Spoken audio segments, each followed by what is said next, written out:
हमसे भइल कौन चूक जे छीन लिहला तू सुख हमारा दिलावा के दुख काहे ना लिहला तू बुझ को दिहला तू दूर हमारा जान से पूछी जिले तोहे श्री राम से। हमसे भइल कौन चूक जे छीन लिहला तू सुख हमारा दिलावा के दुख काहे ना लिहला तू बुझ गति हला तू दूर हमारा जान से पूछी ले तोहे श्री राम से।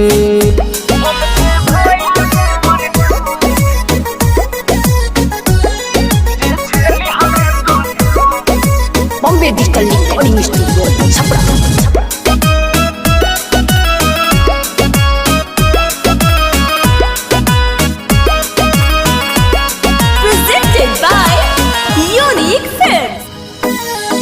काहे हो गइला दाना हृदय के बोला कठोर हो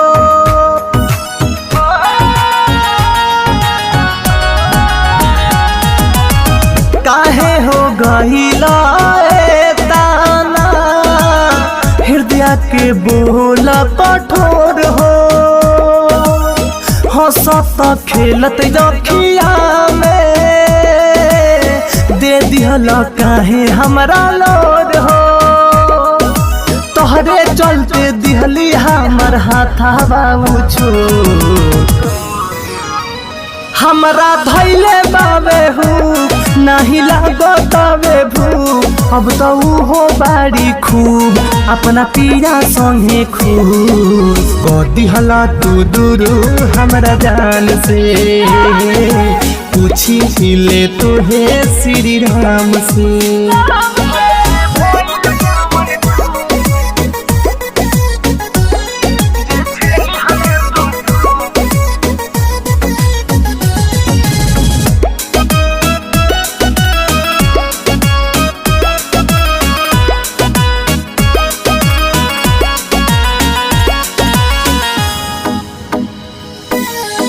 गुडू गिरी उनका के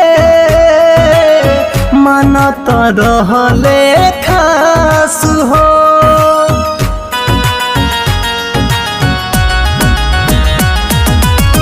गुडू गिरी उनका के मानत रहले खास हो तब काहे छीनी के बोला दे दिहला पीयूषा के तू पास हो तोहरे चलते टूटल पारा कसावा के उ तो गइली हथवा छोड़ के बचपन के नाता तोड़ के अब तो बानी ना कौन मोर के बोला जाई का दुनिया छोड़ के कदी हला तू दूर हमरा जान से पूछी ले तोहे श्री राम से। Bombay digital recording studio Chhapra.